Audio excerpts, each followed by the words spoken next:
Hi, welcome back to Spirit Lounge. Hope you guys are doing really well. Today's video is going to be discussing fear.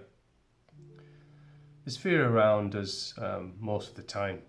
There's fear around this world almost every single day of our lives.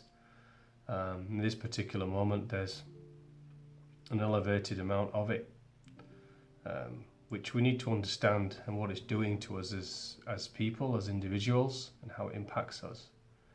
And this is just a video of my opinion and my perception on what fear is doing to us. And you can read into what you like and why it's there, and cultivated and nurtured so much by our news media and things we watch and people around us, the way we're having to behave and what we're having to do. Whatever you think about it. You may hear some outside noises because I have the window open, some moving birds and also reversing trucks. So, fear. Well, what is fear? Well, fear is, as we know, it's something that we don't like. It's something around our experiences that is making us feel uncomfortable. It's taking us out of our comfort zone. It's disrupting our daily life. It's giving us a disturbing feeling in our solar plexus, our gut, for example. It's disturbing us internally. It causes fear. It's disruption, in other words. It's disharmony. And the way it's cultivated, fear, is cultivated in the mind. When we have heightened amounts of fear, it freezes us. It tends to make us stop thinking. Makes us stop feeling, makes us stop seeing what really is there. It makes us controllable, makes us malleable, and we're able to then be fed more and more information to cultivate that fear. And in some instances, some of us, through fear, only ever hear things that then reinforce the fear that we have. And not able to truly listen to what's being said because we are so fearful in ourselves about the world, about others, about people, situations and experiences out there, things that we perceive we should be even more fearful of. We just end up hearing more and more of the same, and we filter out the things that we should be hearing or listening to temper our fear. And through that malleable nature of fear, it herds us as a group, as families, as individuals, as communities, as nations, and we become directed down certain paths. Our perceptions start to change through fear. The more and more we're told to fear something, the more and more we're told that some these things, A, B, or C, are the answer to our fear. This is what we must do. We must fear our neighbour, must fear our friends, must fear family members. All of these things are perceptional directional control of ourselves as perceiving, emotional, spiritual, energetic beings. Fear is a very, very powerful thing. It controls us, absolutely, if we allow it to control us. It's paralyzing, actually, if we allow it to control us. In my own personal experience and what I observe is the more fear somebody has is directly associated with how much internal independence they have of their spirit, their heart and their mind, the trinity that we talk about so much on these videos. It's been a time recently where I think we all need to look in the mirror and understand what have we truly become as individuals, and what have we before this fearful period that we're in now, we marketed ourselves as. What did we say we were? What did we think we were as individuals, as people? What was this strength that we thought we were having with bravado and ego? What was it that we thought we were? And how have we reacted and behaved during this time of incredible fear? Have we tempered it? Are we the people that we said we were?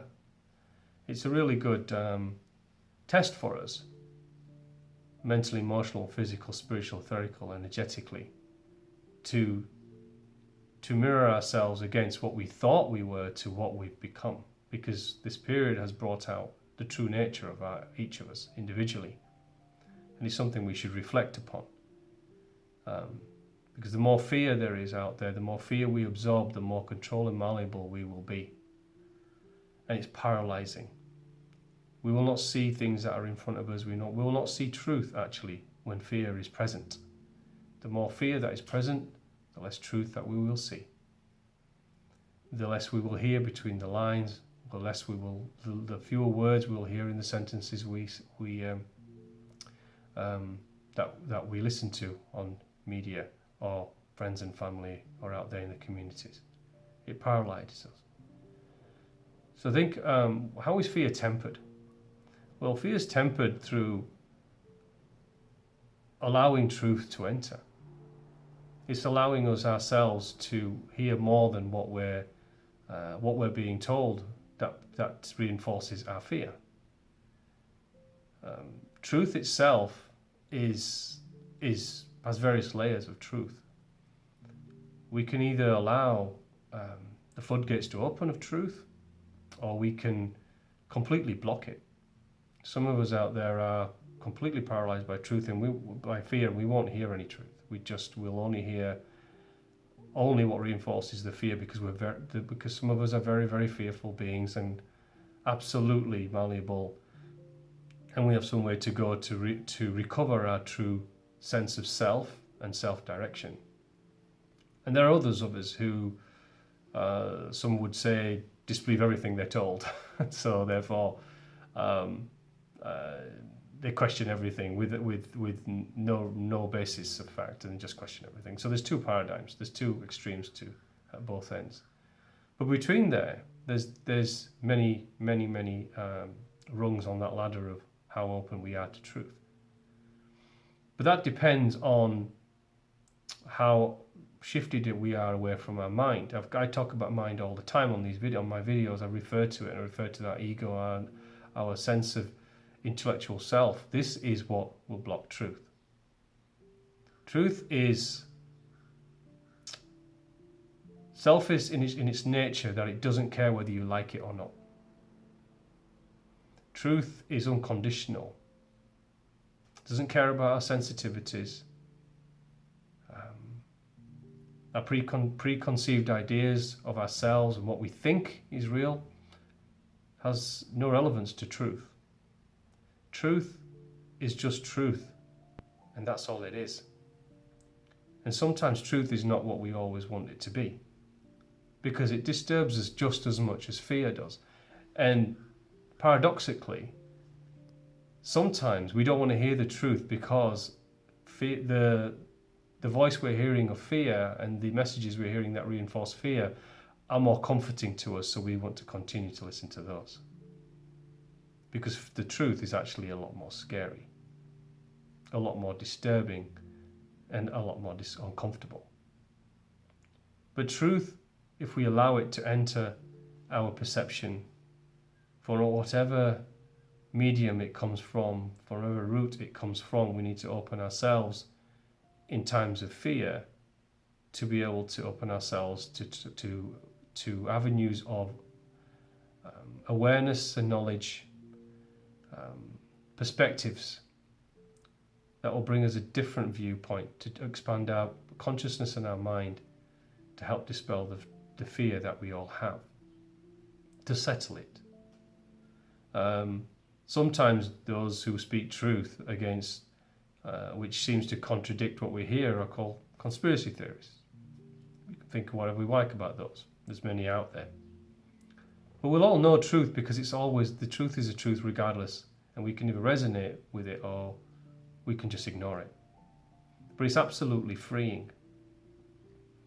But that can happen when we open ourselves to it, mentally, emotionally, physically, spiritually, etherically, energetically. Once we open all our I suppose, etheric, energetic states of body, including my external selves, we can receive truth. We'll be guided to it. As long as we are open to it, we ask the universe to bring it to us, it will be brought to us. And it's up to us to discern what we hear. But listen to everything and dismiss nothing at all, is my advice.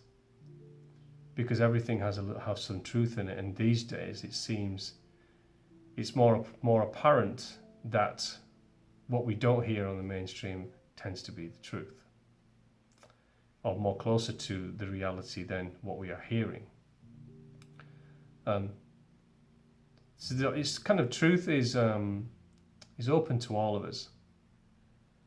It sits within. We always know when we're not hearing something that is not truth, that is more fear-based, or that is manipulation, because if we truly listen to it, it will, when we hear it, we're not just hearing words, we're hearing the vibration of the words. We're hearing the vibration of the person, or we're sensing the vibration through the words, through the frequency of those words that come to us, of the essence of whether that what we're being told is actually truth or not. Try it out. Test it for yourselves. Instead of just listening to then just hearing the words that are said by another, be it through whatever medium, put yourself into your energetic state. Just drop into a moment of calmness and sense the frequency of the words. Listen carefully and feel the vibration and frequency of what's being said. And resonate whether or not what's being said is truth, not by listening to the words, by what you're feeling of those words. And look deep into the person who's telling you what they're telling you. Look at the eyes, because they are the seat of the soul. They are the gateway to the spirit, in fact. So truth is actually important for us to allow in these times of great fear. It's liberating for us. It will help us expand, but accept that it's going to be different to what we've been told, and that it may make us more uncomfortable than the things we're hearing that support our fear. Fear will make us, direct us down a path where we will give away our liberties, our sovereignty, our free will, our ability to create free timelines of our own. In other words, futures. We can only make a free, liberal future when we have the free will to make choices of our own. We can only create our own karma and resolve things when we can make choices of our own. Free will, karma, intention, action, word and thought, sovereignty of being, mental, emotional, physical, spiritual, etherical, energetic, is our divine right. We were born into this state. The moment we enter into this physical world, and we should remember that fear will remove all of those things if we allow it. But truth will support all of those things. So when we all do exit this lifetime, we take the same liberties and freedoms with us that we came in with. It's important to understand these simple things. Universal law is very, very simple, but it's absolutely pervasive. It's unavoidable. Everything, everyone, every energetic aspect of life, animate or inanimate, is governed by universal law. There is absolutely no escaping this. So we can try to avoid it and create karmic vibrations as a result, manipulate it, create karmic vibrations as a result. Or we can understand it and allow truth to come in and temper the fear of these times. Fear will never go away because duality exists in this universe. There'll always be elements of fear. It depends whether or not we wish to see through those and how much fear we wish to allow to envelop us and develop in this world determines what our experience as human beings will be going forward. So I suggest I advise let truth in, no matter what it is, and discern it for yourselves. But open the heart, the spirit, and the mind as a trinity of one to allow truth to enter. And listen to the vibrations of what we have out there. Because truth is always around us, we just need to allow it to come in and enter our space as beings. Thank you so much for listening again. Hope this was helpful. It's valid in these times. Please like, share, subscribe, add some feedback to these videos. I have created a duplicate channel rather, on BitChute. So those who also use that, it seems to be a place to go for alternative views as well, which are being locked down in some of the other mediums. So BitChute's there as well. The same videos are uploaded there on a weekly basis as well. And I appreciate all of you, and thanks for listening so much. Love to you all, and have a great weekend. Thank you. Bye-bye.